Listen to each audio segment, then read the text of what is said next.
My name is Claire, and I want to tell you a story, my story. It's about love, trust, and how hard it can be when the people around you don't believe in your heart. Right now, I'm going through a divorce, and it hasn't been easy, but I think some of you might understand, especially if you've ever felt judged or misunderstood by your in-laws. It all started when I was 19 and in college. That's when I met Zayn. He was 25, working a steady job, and we met on a dating site. I wasn't looking for someone older, but when we started talking, I liked him. I liked how mature he was, how calm. To me, age never mattered. I didn't care that he was 6 years older. Love doesn't care about numbers. But Zayn cared. From the beginning, he kept asking me why I wanted to be with him.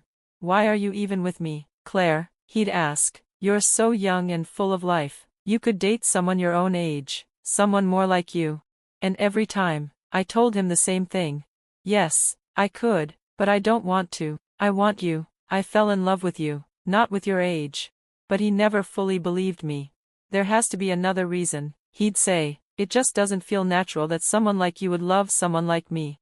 It hurt to hear him say that. I was doing my best to show him how much I cared. I didn't expect anything from him. I didn't let him spend money on me, even though I was still in school and didn't have a lot. I always tried to pay for myself. I'd even buy him little gifts when I could. I had a part-time job that helped me get by. I thought I was proving my love through actions, not words. But no matter what I did, Zayn always seemed to doubt me. He didn't trust that my love was real. At first, I thought it was just something he'd work through with time. But then, after 2 years, I finally met his parents, and everything started to make sense. His parents, Michael and Molly, lived in a big, fancy house. They weren't always rich, but years ago, Michael won the lottery. Suddenly, they had more money than they knew what to do with. They bought a big house and made sure everyone knew they'd made it.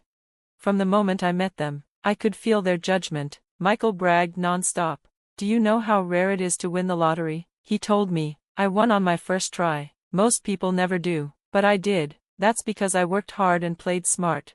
It was like he believed their money made them better than everyone else. And then they started hinting that the women Zayn dated before me were just after the money.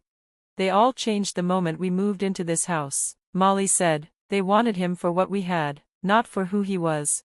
I could feel their eyes on me, testing me, trying to see if I was like the others. It was so unfair. They didn't know me, but they acted like I was just another gold digger.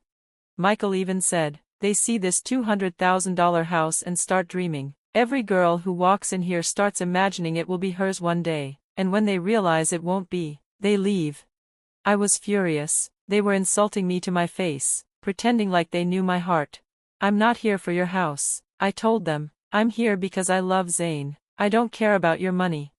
But Molly just smiled and said, "Sometimes it's hard for people who come from less to accept that others live differently. You rent a small place with roommates, right? It's only natural to start wanting more when you see what you could have." I wanted to scream. I wanted to walk out, but I didn't. I looked to Zayn, hoping he'd speak up, hoping he'd defend me. But he didn't.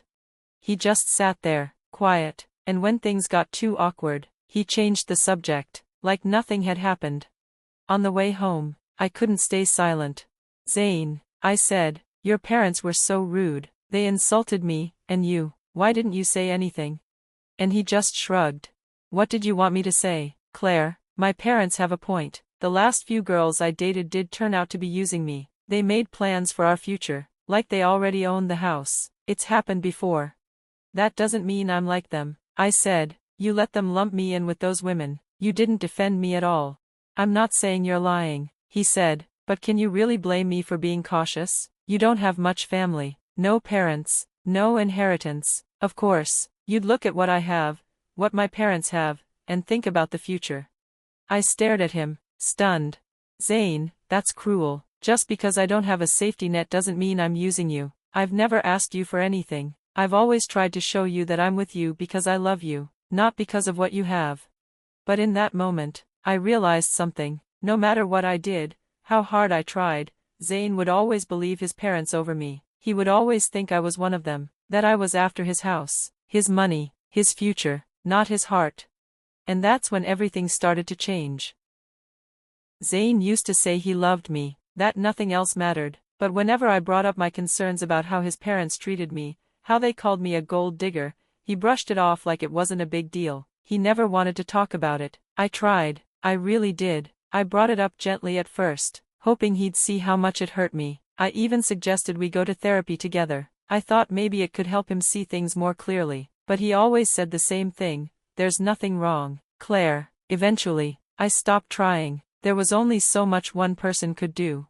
After graduating college, we got engaged. I had a decent job, nothing fancy, but I saved every bit I could for our wedding. We split the costs evenly, and I married Zayn when I was just 22. The next 3 years were hard. Zayn kept going over to visit his parents, Michael and Molly, and every time he came back, he was in a foul mood. I could tell, without even asking, that they were still feeding him the same poison about me, that I was using him, that I only married him because they owned a nice $200,000 house. I asked him to keep some distance from them, just for the sake of our peace, but he wouldn't listen. He always defended them. He told me they didn't mean any harm, but I knew better. Over time, their words started to change how he saw me. No matter how much I loved him, cared for him, stood by him, he was never sure of my intentions, and that doubt, that constant need to prove myself, wore me down. The final straw came on Zayn's birthday. He liked small celebrations, so I planned a quiet evening with cake. I also bought him an expensive watch he'd been eyeing for months. He lit up when he saw it. For a moment, I thought maybe things were okay, but then he said, "Let's go show it to my parents." I didn't want to go, but he insisted, so I went. At their house, Zayn proudly showed them the watch. "Look what Claire got me," he said. "Isn't it beautiful?"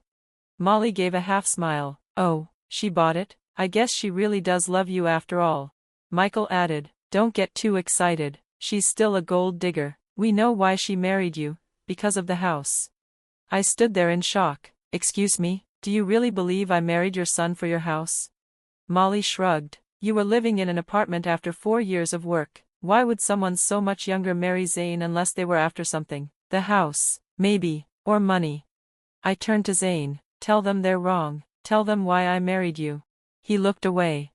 "Zayn?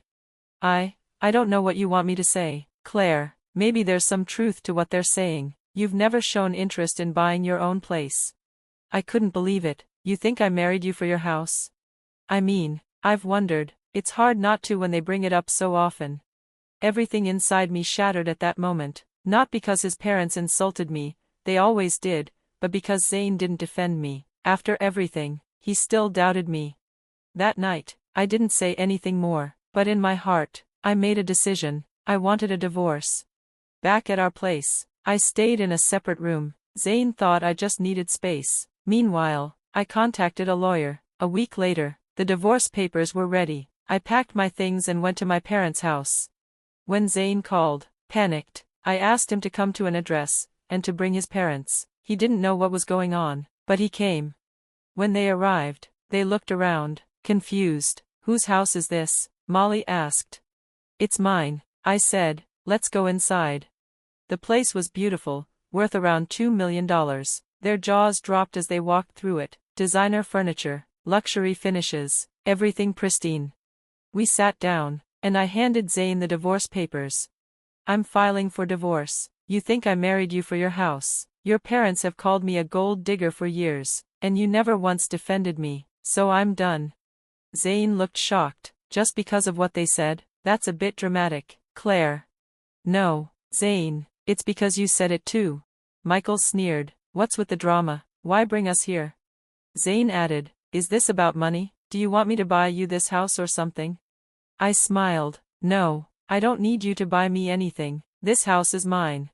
They all froze. "That's not possible," Molly said. "You rent a place. You don't make enough for this."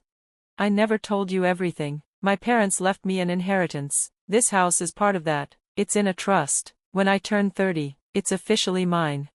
Their expressions twisted in disbelief. "Why didn't you tell us?" Michael asked. "We wouldn't have thought you were a gold digger." "That's exactly why I didn't tell you. My parents were smart. They knew people might take advantage of me. That's why they told me to keep it secret until I was older, until I was with someone who loved me for me." Suddenly, Molly changed her tone. "Well, you should have said something. We've always liked you." Michael nodded. "Yes, of course, you're perfect for Zayn. What a smart girl."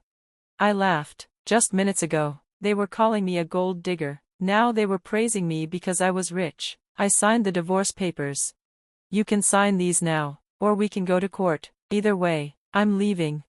Zayn begged me to reconsider. So did his parents. We're sorry, Molly said. Let's put the past behind us.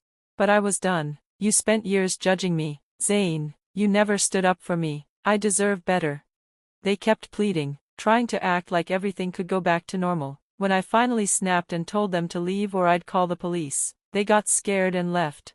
After that, they started harassing me with calls and messages, even offered me money to stay. That only proved how little they understood. They still thought I was motivated by money.